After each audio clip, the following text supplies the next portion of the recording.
రాష్ట్ర ఐటీ పరిశ్రమలు శాసనసభ వ్యవహారాల శాఖ మంత్రి దుద్దెళ్ల శ్రీధర్ బాబు జన్మదిన వేడుకలు పెద్దపల్లి జిల్లా సుల్తానాబాద్ పట్టణ కేంద్రంలోని నెహ్రూ విగ్రహం వద్ద కేక్ కట్ చేసి జన్మదిన వేడుకలు ఘనంగా నిర్వహించారు. అలాగే ప్రభుత్వ ఆసుపత్రిలో పండ్లు పంపిణీ చేశారు. ఈ సందర్భంగా వారు మాట్లాడుతూ మంత్రి నియోజకవర్గం నుండి 5 సార్లు ఎమ్మెల్యేగా గెలుపొంది ప్రజల్లోనూ అటు పార్టీల్లోనూ మన్ననలు పొందిన వ్యక్తిగా గుర్తింపు పొందారని అన్నారు. మరిన్ని జన్మదిన వేడుకలు జరుపుకుంటూ మరెన్నో పదవులు అధిరోహించాలని తెలిపారు. ఈ కార్యక్రమంలోని జిల్లా గ్రంథాలయ చైర్మన్ అంతటి అన్నయ్య గౌడ్, వ్యవసాయ మార్కెట్ చైర్మన్ మినుపాల ప్రకాష్ రావు, మండల అధ్యక్షులు చిలుకా సతీష్, గట్టపల్లి మాజీ sarpanch Dhannayak Damodar Rao, single window chairman Srigiri Srinivas, single window director Pannala Ramulu, పట్టణ అధ్యక్షులు అబ్బయ్య గౌడ్, కుమార్ కిషోర్, టీకే మూర్తి, పోచమల్లు రాజలింగం తదితర కాంగ్రెస్ నాయకులు పాల్గొన్నారు.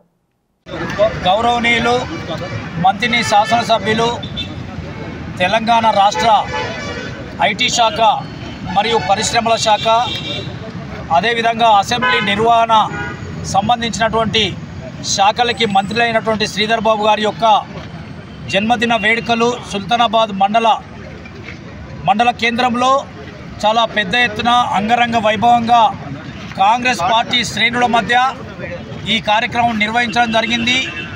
ముఖ్యంగా శ్రీధర్ బాబు గారు గతంలో కూడా ఉమ్మడి ఆంధ్రప్రదేశ్ రాష్ట్రంలో పౌర సరఫరాల శాఖ మంత్రిగా అదేవిధంగా అసెంబ్లీ నిర్వహణ సంబంధించిన బాధ్యతలు చేపట్టి వారు చేసినటువంటి కార్యక్రమాలు ఎంతో అభివృద్ధి కార్యక్రమాలు మంత్రి నియోజకవర్గంలో కాకుండా ఆంధ్రప్రదేశ్ అదేవిధంగా తెలంగాణ రాష్ట్రంలో కూడా ఎంతో పెద్ద ఎత్తున అభివృద్ధి కార్యక్రమాలు చేపట్టినటువంటి గొప్ప మహనీయుడు, గొప్ప వ్యక్తి.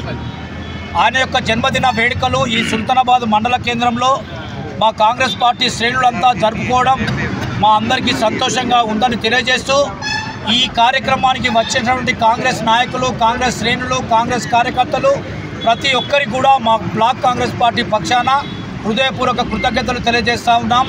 పెద్దపల్లి జిల్లా ముద్దుబిడ్డ మరి శ్రీపాదరావు గారి యొక్క తనయుడు దుద్దెళ్ల శ్రీధర్ బాబు గారి యొక్క జన్మదినోత్సవాన్ని పెద్ద ఎత్తున ఇక్కడ జరుపుకోవడం చాలా సంతోషంగా ఉంది. ఎందుకంటే ఈనాడు అనేకమైనటువంటి తెలంగాణ రాష్ట్రంలో కాంగ్రెస్ ప్రభుత్వం ఏర్పడ్డాక ఇలా మేనిఫెస్టో కంపెనీ ఇలా పేదలందరికీ కూడా ప్రతి బలం అందుతుందంటే ఆ యొక్క మేనిఫెస్టోను తయారు చేసి శ్రీధర్ బాబు గారు రూపకల్పనే ఈనాడు రేవంత్ రెడ్డి ముఖ్యమంత్రి గారి ఆధ్వర్యంలో ప్రజలకు ఈనాడు పంపిణీ చేయడం జరుగుతుందని చెప్పి ఈ సందర్భంగా తెలియజేస్తున్నాను. ఎందుకంటే శ్రీధర్ బాబు గారి కుటుంబం, శ్రీపాదరావు గారు ఈ ప్రాంత ప్రజానీకం కొరకు ప్రాణాలు అర్పించినటువంటి కుటుంబం. మరి అటువంటి కుటుంబానికి మనం అందరం అండా ఉండి ఆ కుటుంబం మరి ఆయుష్ ఆరోగ్యాలతో చల్లగా ఉండాలని చెప్పి పేద ప్రజానీకానికి మరింత చేరువయ్యే విధంగా ప్రజా సంక్షేమ కార్యక్రమాలు ఈనాడు మన ప్రియతమ ముఖ్యమంత్రి రేవంత్ రెడ్డి గారి ఆధ్వర్యంలో చేపట్టడం జరుగుతుంది. అదేవిధంగా మన పెద్దపల్లి జిల్లా లోపల మన పెద్దపల్లి నియోజకవర్గంలో మన విజ్జన్న గారి ఆధ్వర్యంలో మరి వారికి అన్ని వేళలా అండగా ఉంటూ మరి ప్రభుత్వ పథకాలను సామాన్య ప్రజానీకాన్ని తీసుకువెళ్తున్నటువంటి విజ్జన్న గారికి మరి ఈ కార్యక్రమంలో పాల్గొన్న ప్రతి కాంగ్రెస్ పార్టీ శ్రేణులకు, ముఖ్యంగా పత్రికా సోదరులకు, మరి ప్రింట్ మీడియా, ఎలక్ట్రానిక్, యూట్యూబర్స్ అందరూ కూడా పేరు పేరున శ్రీధర్ బాబు పుట్టినరోజు సందర్భంగా మీ అందరూ కూడా ప్రత్యేక కృతజ్ఞతలు తెలియజేస్తున్నాం. అదేవిధంగా ఈరోజు మరి సివిల్ హాస్పిటల్లో కూడా అక్కడ ఉండబడినటువంటి పేషెంట్లకు, రోగులకు పనులు పంపిణీ కూడా చేయడం జరుగుతుంది. దానికి కూడా అందరూ పాల్గొని విజయవంతం చేయాలని చెప్పుకోవచ్చు. సుల్తానాబాద్ మున్సిపల్ పట్టణ కేంద్రంలో మండల కేంద్రానికి సంబంధించినటువంటి కాంగ్రెస్ పార్టీ కార్యకర్తలందరూ మన రాష్ట్ర మంత్రివర్యులు, ఐటీ శాఖ మంత్రులు శ్రీ దుద్దెళ్ల శ్రీధర్ బాబు గారి జన్మదినం సందర్భంగా సుల్తానాబాద్లో పెద్ద ఎత్తున కేక్ కట్ చేయడం, స్వీట్ పంపిణీ చేయడం జరిగింది.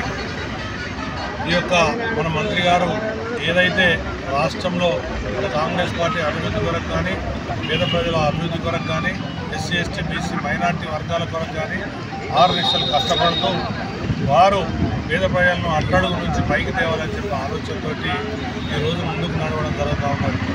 రాష్ట్రంలోనే ఈరోజు ప్రభుత్వంలో ఒక ముఖ్యమైన నాయకులు, ప్రభుత్వంలో ఏదైతే మన రాష్ట్ర ముఖ్యమంత్రి రేవంత్ రెడ్డి గారి తర్వాత మన రాష్ట్రంలో ఉన్న పదవులలో మంచిగా నడిపించేటువంటి వ్యక్తి ఎవరైనా అంటే మన శ్రీధర్ బాబు గారు. తప్పకుండా వారికి ఆ భగవంతుడు ఆయురారోగ్యాలు, అష్టైర్యాలు కల్పించాలని చెప్పి మున్ముందు ఎన్నో ఉన్నత పదవులు సాధించాలని చెప్పి అనుభవించాలని చెప్పి భగవంతుని ప్రార్థిస్తూ పిలుస్తాము.